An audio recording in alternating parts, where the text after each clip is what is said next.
Hari ini memang sudah 5 tahun ya, tepatnya Rumah Sakit Darurat COVID-19 Wisma Atlet Kemayoran berdiri tanggal 23 Maret. Jadi sudah 5 tahun, jadi ini momen yang bagus untuk kita berkumpul, halal bihalal sekalian reuni. Dalam hal ini TNI Angkatan Laut, saya mengucapkan terima kasih kepada Bapak Kepala Staf Angkatan Laut, kemudian dari Komandan Kos Marinir yang sudah memfasilitasi tempat ini untuk memberi apresiasi kepada mantan relawan Rumah Sakit Darurat COVID-19 Wisma Atlet khususnya, dan mulai dari Satgas Natuna, diawali dari Batalion Kesehatan 1 Marinir yang terjun pertama kali, kemudian ke Pulau Sebaru, dan akhirnya ke Rumah Sakit Darurat COVID-19 Wisma Atlet Kemayoran, Pasar Rumput, sampai ke Marunda yang rusun terakhir itu, dan akhirnya bisa menumbangkan dengan bersama-sama kita mau membahu bisa menumbangkan pandemi COVID-19 Wisma Atlet Kemayoran, terutama yang Satgas di Kemayoran artinya. Dalam hal ini secara umum adalah Indonesia khususnya, karena mendapat apresiasi dari dunia bahwa penanganan pandemi COVID-19 di Indonesia adalah salah satu yang terbaik di dunia. Dan perlu diketahui bahwa Rumah Sakit Darurat COVID-19 Wisma Atlet Kemayoran adalah rumah sakit darurat COVID terbesar di dunia. Dari pasien kita yang belum tahu, pasien kita itu waktu itu dari berbagai belahan dunia yang ada kita rawat di Rumah Sakit Darurat COVID-19 Wisma Atlet Kemayoran. Ya. Itu ya dimatiin aja. Matiin aja. Matiin. Pak Arifin, kalau cerita sedikit selama mengelola Wisma Atlet, apa sih yang menjadi kendala maupun juga apa yang paling diingat? Ya, jadi saya sampaikan inilah salah satu peran Tentara Nasional Indonesia, ya, dari rakyat, untuk rakyat, oleh rakyat, ya, dan untuk rakyat. Artinya memang tentara ini hadir di saat apapun, ya, di saat situasi apapun. Ya. Jadi dalam hal ini mohon masyarakat Indonesia memahami juga bahwa fungsi dari Tentara Nasional Indonesia itu dari dulu, ya, mulai merdeka berdiri negara Republik Indonesia ini. Mungkin kalau nggak ada tentara mungkin Indonesia tidak akan merdeka. Ya, jadi memang ini salah satu fungsi dari Tentara Nasional Indonesia mengatasi pandemi, ya. Kemudian itulah masuk dalam tugas operasi militer selain perang. Dan kita sendiri tahu, ya, masyarakat luas tahu, ya, siapa yang pertama kali, ya. Tentara tentunya waktu itu. Siapa yang pertama kali terjun? Ya, kita, batalion kita Kesehatan 1 Marinir, ya, waktu itu, ya, mau tentunya dalam operasi gabungan TNI. Itu di Red Zone pertama kali di Wuhan, ya.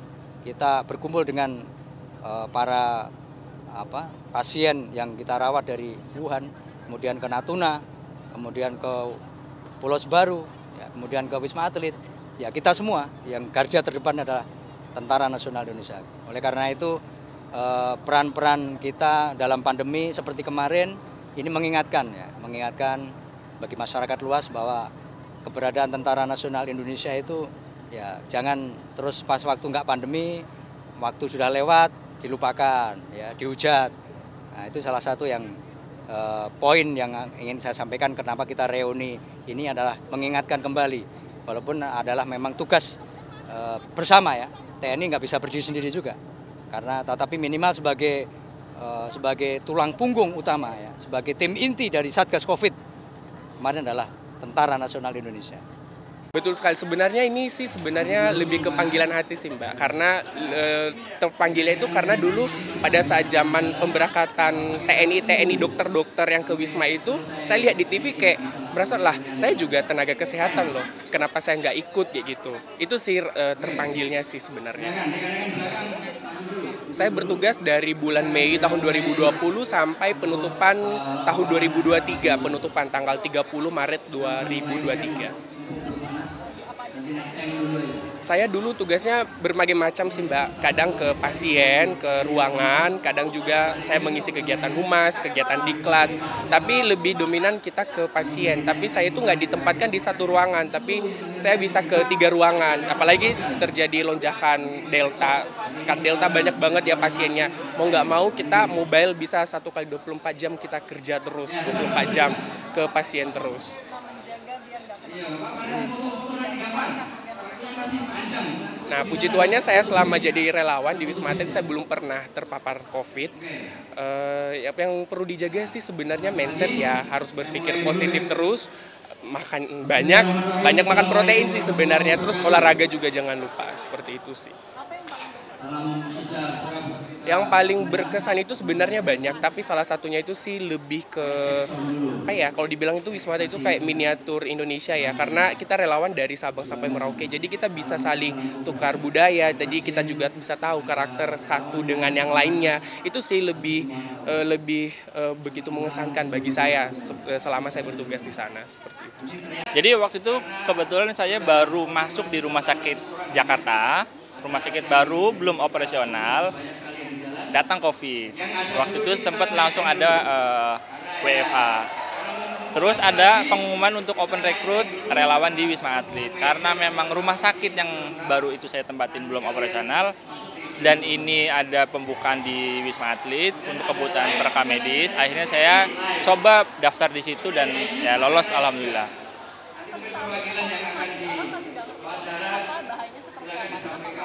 Betul, karena waktu itu saya langsung diinfokan dari organisasi profesi bahwa memang ini membutuhkan perekam medis di Wisma Atlet.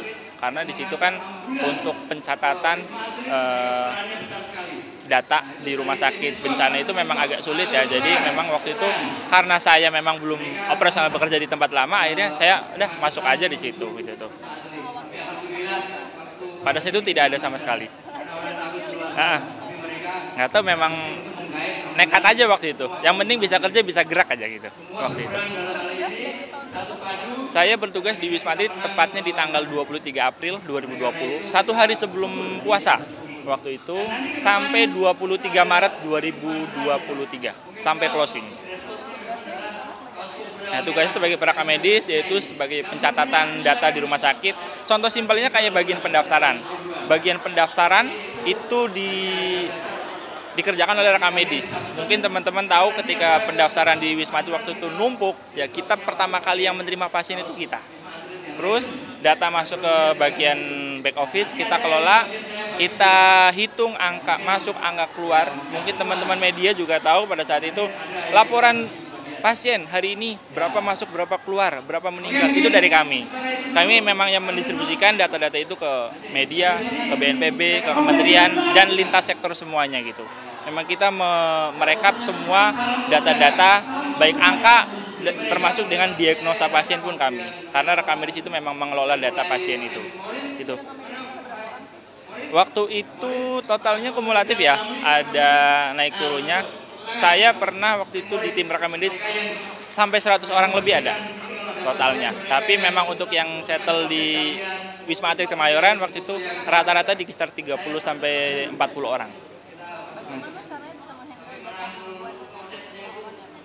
Ya, waktu itu kita kolaborasi aja dengan teman-teman, ada teman-teman surveillance, ada teman-teman dari TNI Polri, dengan teman-teman perawat, dokter, semua mendata. Yang penting kita ada data pasien masuk, pasien keluar, seadanya kita bisa. Dan waktu itu kita juga dibantu sama pihak ketiga, sistem pengembang sistem, ada dari Transmedic, ada Zcare, ada Sismed.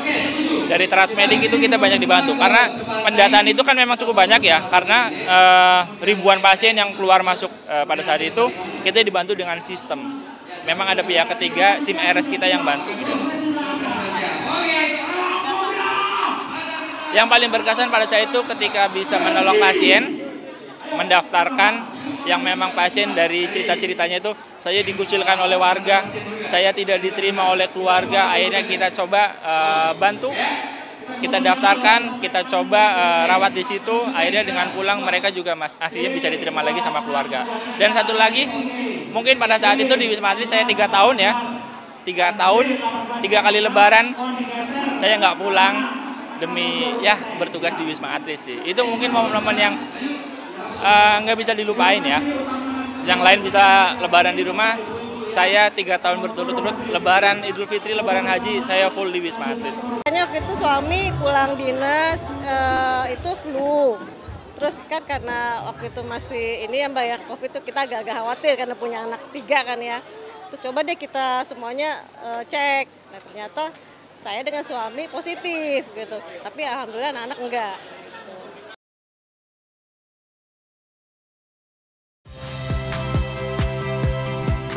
Rizka Clarissa. Saksikan program-program Kompas TV melalui siaran digital, pay TV, dan media streaming lainnya. Kompas TV, independen, terpercaya.